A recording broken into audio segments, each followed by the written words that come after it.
లోకములో అనేక రకాలైనటువంటి చెర అనే అనుభవంలో ఈరోజు మనుషులు ఉన్నారు. ఒకటి రోగము, చెప్పండి, రోగము అనే చెర. 2 అప్పులు అనే చెర.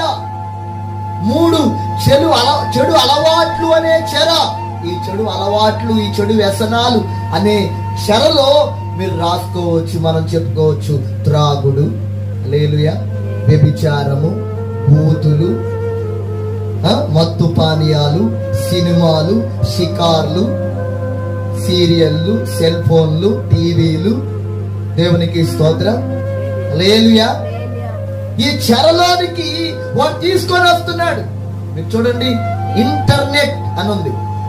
ఏంది ఇంటర్నెట్? ఇగో ఇంటర్నెట్. నెట్ అంటే ఏంది? చెర. హల్లెలూయా.